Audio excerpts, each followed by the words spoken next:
ব্যবহৃত কেমিক্যালগুলোর একটা। নিত্য প্রয়োজনীয় বহু জিনিসেই এটা থাকে রাবারে, থাকে ইলাস্টোমারে, যেগুলো গ্যাসকেটে ব্যবহার করা হয়, কুশিওনিংয়ে। এর ব্যবহার পলিস্টাইরিন ফোমেও হয়, যেটাকে আমরা স্টাইরোফোম বলে থাকি। কিন্তু সেই দিন মধ্যরাতে এই লিক হওয়ার পেছনে ঠিক কী কারণ ছিল? কী কারণে ট্যাঙ্ক থেকে স্টাইরিন গ্যাস লিক করতে শুরু করেছিল?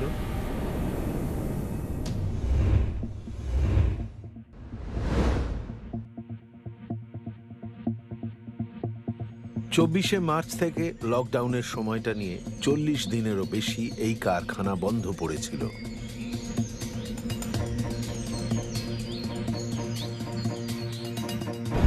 এই কারখানায় 4টি বিশাল ট্যাঙ্কে 5041 টন স্টাইরিন জমিয়ে রাখা ছিল। এই স্টাইরিন সংরক্ষিত করা হয় তরল অবস্থায়। ট্যাঙ্কের ভেতরের তাপমাত্রা 20 ডিগ্রি সেন্টিগ্রেডের নিচে থাকার কথা, কিন্তু সেই ভয়াবহ রাতে তাপমাত্রা বেড়ে গিয়েছিল। ওই স্টাইরিন উত্তপ্ত হয় এবং গ্যাসীয় রূপ ধারণ করে বাতাসের মধ্যে মিশে যায়।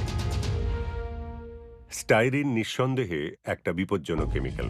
এর থেকে চোখের ইরিটেশন হয়, স্কিন ইরিটেশন, শ্বাস প্রশ্বাসের সমস্যাও হয়, যদি পর্যাপ্ত পরিমাণে ইনহেল করা হয়। সেই সময় ওই সাইটের কাছাকাছি থাকা মানুষগুলোর সঙ্গেও সেটাই ঘটেছিল। এই গ্যাসের একটা বিশেষত্ব হলো যে এটা খুব দ্রুত ছড়িয়ে পড়ছিল, আর এটা নিচের দিকে থাকে, সবসময় নিচের দিকে থাকে। আমরা ওখানে যখন গেছিলাম তখন দেখেছিলাম যে আশেপাশে গাছপালার নিচের দিকটা পুরো পুড়ে গেছিল। ওপর দিক ঠিক ছিল, সবুজ পাতা ছিল, কিন্তু নিচের দিকে যেগুলো ছিল সব ঘাস পাতা সব পুড়ে গেছিল।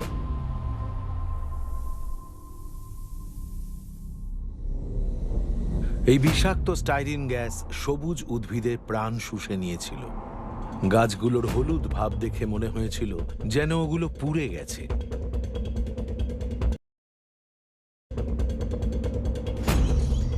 গ্রামের ভেতরে অসংখ্য জীবজন্তুর মৃতদেহ পড়েছিল। 37 বছর আগে ভোপালে হওয়া ইউনিয়ন কার্বাইড গ্যাস লিকের ঘটনার সঙ্গে এর অনেকটাই মিল ছিল, যেখানে 15,000-এরও বেশি মানুষ প্রাণ হারিয়েছিলেন। যদি ভোপাল গ্যাস ডিজাস্টারের কথা বলি, যে কারণে ওটা ঘটেছিল এবং এত বড় একটা বিপর্যয় ঘটেছিল, সেটা হলো যে ওখানে কারখানার একদম কাছেই অনেক মানুষ বসবাস করতেন। সাধারণত এইসব ইন্ডাস্ট্রিয়াল রিজনগুলোতে যখন শহরের বাইরে কারখানা খোলা হয় বা কারখানাকে কেন্দ্র করে একটা শহর গড়ে ওঠে, মানুষজন তখন কারখানায় কাজ করতে চান, তাই কাছাকাছি থাকতেও চান। মাত্র 6 বছরের মধ্যে এলজি পলিমার্সের ক্ষেত্রেও বিপজ্জনকভাবে এর খুব কাছাকাছি বসতি গড়ে উঠতে দেখা গিয়েছিল।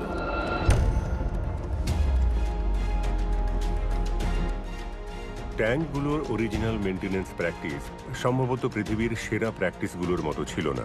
ট্যাঙ্কগুলোই যথেষ্ট পুরনো হয়ে গিয়েছিল, আর ওগুলোকে প্রতি 2 বছরে একবার পরিষ্কার করা দরকার। দুর্ঘটনার সময় জানা যায় 5 বছর হয়ে গেছিল ওগুলো পরিষ্কার করা হয়নি।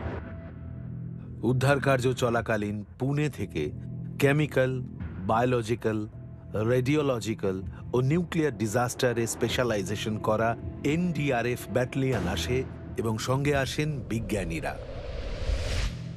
আমরা নাগপুরের একটা ইনস্টিটিউটের বিশেষজ্ঞদের সঙ্গে যোগাযোগ করি। ওদের আনানো হয়, ওরা সিবিআরএন বিশেষজ্ঞ।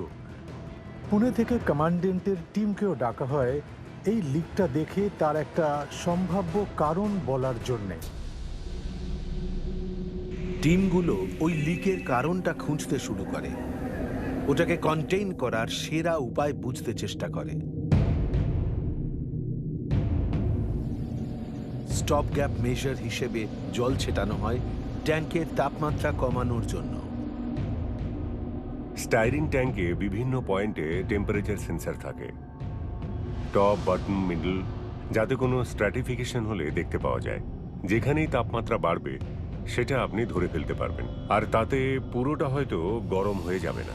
নির্দিষ্ট এই ঘটনার ক্ষেত্রে শুধুমাত্র নিচে একটা সেন্সার ছিল, তাই ওপর দিকটা যখন গরম হতে থাকে সেটা কেউ জানতেও পারে না।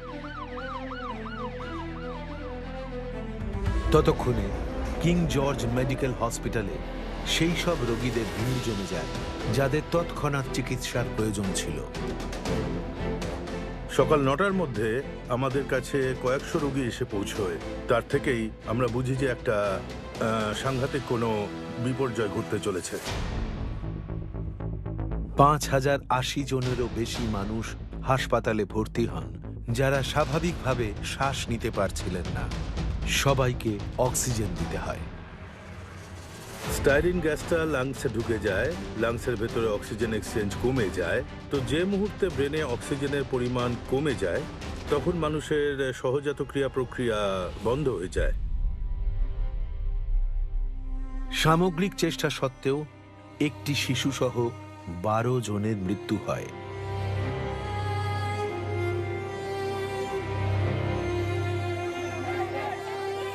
এর পরবর্তী দিনগুলোতে ন্যায্য বিচারের দাবিতে ক্ষুব্ধ গ্রামবাসীরা রাস্তা